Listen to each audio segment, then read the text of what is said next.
тамошобинони гиромӣ салом. барномаи ахбори вазорати корҳои дохилӣ аст ки ин лаҳза манзури шумо мегардад. фишурдаи хабарҳои ҷиноятии ҳафтаи охирро пешкашатон мегардонем. таи ин чанд лаҳза имкон доред вобаста ба ҷиноятҳо дар самти паҳну фурӯш ва истеҳсоли воситаҳои нашъатдор, ғоратгарӣ, қаллобӣ ва дигар кирдорҳои хилофи қонун барои худ маълумот пайдо намоед. бо шумо дар студия Моҳрухсор Таваллузода.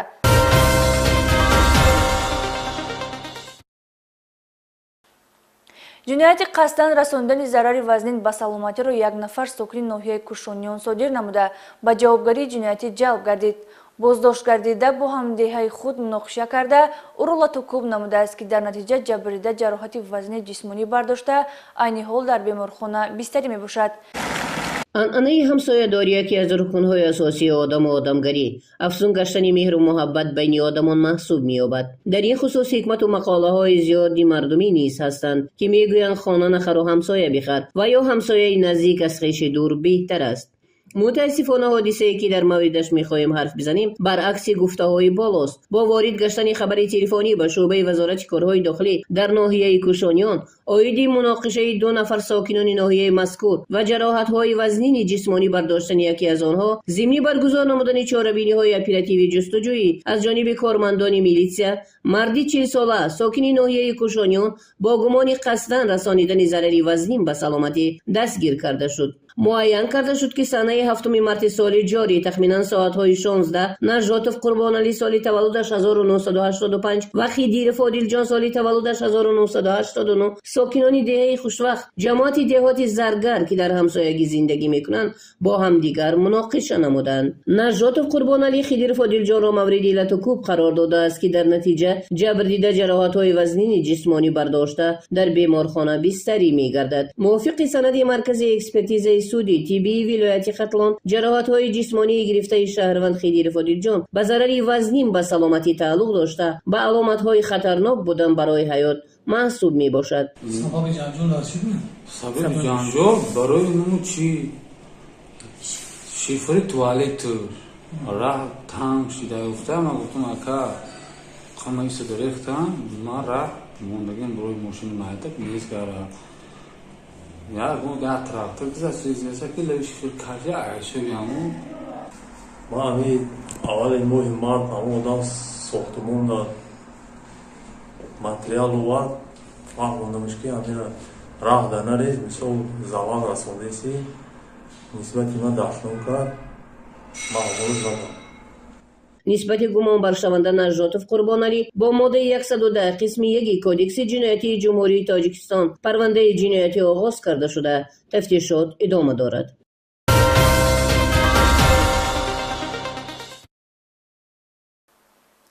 мақомоти милитсияи ноҳияи Ашт ҷинояти Авбоширо ба қайд гирифт, ки дар он ҳолатҳои зарар расондан ба ҳаёту саломатӣ ҷой дорад.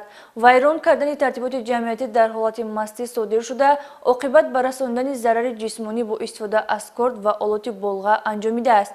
шарҳи ин ҷиноят дар гузориши навбатӣ. шаҳрванд Ҳамдамов Валӣ Ҳасанович соли таваллудаш 1963 истиқоматкунандаи ҷамоати деҳоти Ошобаи ноҳияи Ашт санаи 4 феврал тахминан соатҳои 20:10 бо ҳамроҳии боз 2 нафар ҳамдиҳаи худ дар манзили истиқоматии Ҷураев Ғайраҷон Эргашевич соли таваллудаш 1977 бо мақсади истеъмол кардани нӯшокии спиртӣ ҷамъ омада, баъди амалӣ кардани нақшаи пешакӣ маслиҳат шуда аз ҳиссиёти авбошӣ байни мизбон ва меҳмонон муноқиша сар мезанад. заминаи муноқишаи ба амал омада дар вақте рух медиҳад ки соҳибхона Ҷураев аз рафиқонаш даъват мекунад ки ҳар кадоме ба хонаи худ равад. ин таклиф ба шаҳрванд Валӣ Ҳамдамов хуш наомада нисбати соҳибхона зӯроварӣ нишон дода ӯро мавриди латукуб қарор медиҳад. хона 4 кас будем, мо 2 кас вай тарафа ништаги буд. 4 нафар ҳаматун арақ нӯштаги буд. анҷа зада гирехта бирафт. ман ки ҷароҳат бардоштед чикор кардед шумо? ман аз ҷо хеста тавар гирифта аз хафор рафтам. ман кадом мақсад рафтед? рафта қабда занам уфтедед? сон буромдам аз дарвоза, ин пойда штаги буд. санг анаминка буд. санг қати зад анҷа дар рафти муноқиша аз тарафи гумонбаршуда Вали Ҳамдамов на танҳо қувваи ҷисмонӣ истифода мешавад, балки бо истифода аз корд ва олоти болға ба соҳибхона Ғайраҷон Ҷураев ҷароҳати ҷисмонӣ ба ҳаёту саломатӣ хавфнок мерасонад, ки дар натиҷа номбурда ҷароҳати ҷисмонӣ бардошта ба беморхона бистарӣ мешавад. ҳақораткас ҳамара ғайр аз ҳақораткас уже маҳз курд. Ман гуфтам ҳақорат накун, гуфт роз давид як кортаи калона гирифту, ман гуфт туро мекушам, гуфт тараф ман давида вомад. Ман дастим қати кортаро қапидам, ин риск кашид бурид дастима. Баъд уже ман ғалтондам, аз даст кортаро кашида гирифтам, рӯйшо камта буридам. аз рӯи ҳодисаи мазкур дар шӯъбаи вазорати корҳои дохилии ноҳияи Ашт бо дастрасии талаботи қисми сеи моддаи 237 кодекси ҷиноятӣ парвандаи ҷиноятӣ оғоз карда шуда, гумонбар дар ҷинояти авбошӣ Вали Ҳамдамов дар ҳабси пешакӣ қарор дорад. ҳамзамон нисбати дигар иштирокчиёни дар нишаст қарор дошта, барои хабар надодан дар бораи ҷиноят ё пинҳон доштани он тибқи талаботи моддаи 347 кодекси ҷиноятӣ парвандаи ҷиноятӣ оғоз карда шудааст.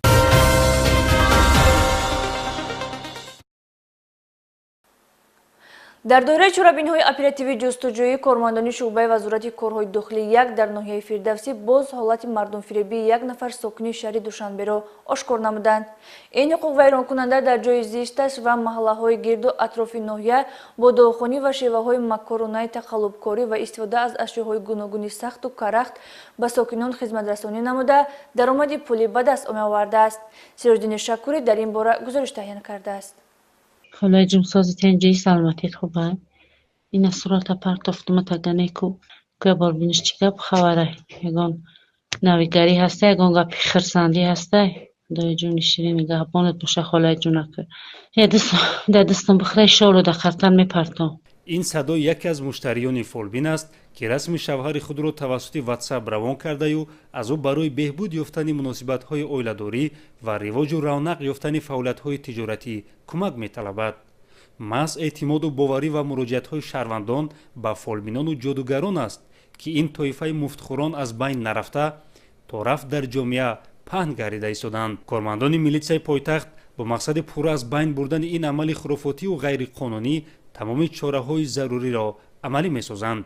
аз ҷумла дар натиҷаи санҷишҳои оперативӣ аз ҷониби кормандони шуъбаи вазорати корҳои дохилӣ 1 дар ноҳияи Фирдавсӣ зимни машғул шудан ба фолбинӣ шаҳрванд Уктамишова Мавлуда сокини 65-солаи шаҳри Душанбе бо 2 нафар муштарионаш дастгир карда шуданд. зимни санҷиш муайян карда шуд, ки номбурда дар манзили истиқоматиаш бо истифода аз сипанд, қулфу калид, намак ва риштаву лезва ба сеҳру ҷоду ва фолбинӣ машғул шуда шаҳрвандони зиёдеро ба доми фиреби худ гирифтор сохтааст. ҳангоми дастгир намудани номбурда ҳамзамон муштарионаш Шермадова Рухшона ва Назирева Зарина, ки барои фолбинии шавҳар ва шифо ёфтани бемории фарзандаш ба назди фолбин рафта буданд, боздошт карда шуда ба онҳо корҳои фаҳмондадиҳӣ гузаронида шуд. Ama kor uçaş kalırsa. Ne ki pişaymonlar. Ola uçuşan pişaymon meşler. Böyle hamle akı zan, doğru ya bir zan megre çıkmış ya. Aklım duru alırsa zan megre. Tabii hak namekre. инчунин аз ҷониби кормандони милитсияи пойтахт Юсупова Назокат сокини 54-солаи шаҳри Душанбе низ ҳангоми машғул шудан ба фолбинию ҷодугарӣ дастгир карда шуд. зимни санҷиш муайян карда шуд, ки номбурда муроҷиатҳои аксар шаҳрвандонро тариқи WhatsApp қабул намуда, бо истифода аз карта фол дида тавассути наъл, шакар, чойи қоқ ва дигар ашёҳо гӯё муносибатҳои оиладории шаҳрвандонро гарм ва баъзе аз онҳоро сард мекардааст. вобаста ба ҳолатҳои мазкур нисбати номбурдагон бо моддаи 482 кодекси ҳуқуқвайронкунии маъмурии ҷумҳурии Тоҷикистон протоколҳои маъмурӣ тартиб дода шуда ҷаримабандӣ гардиданд.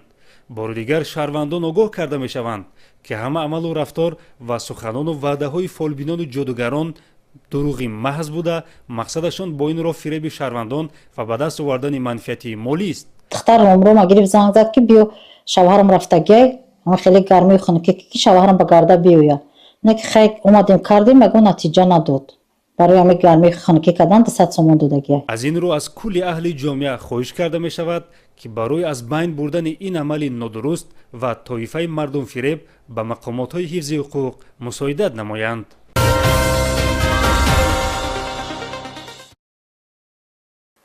ҷиҳати таъмини ҳаракати воситаҳои нақлиёт дар роҳҳои нақлиётгарди вилояти Хатлон чорабинҳои мақсадноки кормандони бозрасии давлатии автомобилӣ пайваста доир карда мешавад.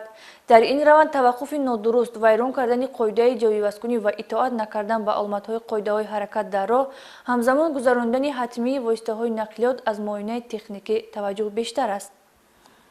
боиси нигаронӣ аст ки ҳанӯз ҳам бархе аз ронандагон нисбат ба ҳолати техникии воситаи нақлиёташон эътибор надода аз муоинаи техникии давлатӣ намегузаранд. ҳамин ҳолат аст ки бо ҷурми носозии ҳолати техникии нақлиёташон садамаҳо низ рух дода, вазъи ҳаракати воситаҳои нақлиёт дар ҳудуди роҳҳои вилоят мураккаб гардидааст. бо назардошти чунин ҳолат, ҷиҳати пешгирии садамаҳои роҳу нақлиёт тебқи нақшаи пешбинигардидаи роҳбарият аз санаи 7 то 17 марти соли равон таҳти унвони муоинаи техникӣ амалиёт баргузор гардид. зимни баргузории амалиёти мазкур мушоҳида шуд ки аксар ронандагон ба ҳолати техникии воситаи нақлиёташон чандон эътибор надодаву инчунин ба оддитарин қоидаҳои бехатарии ҳаракат дар роҳ итоат намекарданд. ҳамин ҳолат аст ки кормандони шуъбаи бозрасии давлатии автомобилии рависати вазорати корҳои дохилӣ дар вилояти Хатлон давоми 10 рӯзи баргузории амалиёти муоинаи техникӣ нисбати 9650 нафар ронанда протоколҳо тартиб доданд. аз ин шумора бо ҷурми аз муоинаи техникӣ нагузарондани воситаи нақлиёт тибқи моддаи 315 қисми 1 кодекси ҳуқуқбайронкунии маъмурии ҷумҳурии Тоҷикистон нисбати 267 нафар протокол тартиб дода шуда, аз 162 воситаи нақлиёт рақамҳои давлатиашон гирифта шуда нисбати ронандагон санад тартиб дода шуд. бо баррасии шартҳои амалиёт ҷиҳати ҷалби ронандагон бо мақсади аз муоинаи техникӣ гузарондани воситаи нақлиёташон дар терминалу корхонаҳо ва ташкилоту муассисаҳо шиору овезаҳо насб гардиданд ки ин усули корбарӣ натиҷаовар хоҳад буд. инчунин дар таваққуфгоҳҳои назди бозору мағозаҳо ва дар саҳни терминалу ташкилоту муассисаҳо бо аҳолӣ вохӯрӣ мулоқотҳо ороста шуда, ҳайати кормандони шуъбаи бозрасии давлатии автомобилии рависати вазорати корҳои дохилӣ дар вилояти Хатлон моҳияти аз муоинаи техникии гузарондани воситаҳои нақлиётро фаҳмонида даъват ба амал оварданд ки аз муоинаи техникӣ гузарондани нақлиёт тебқи талабот ҳатмӣ мебошад.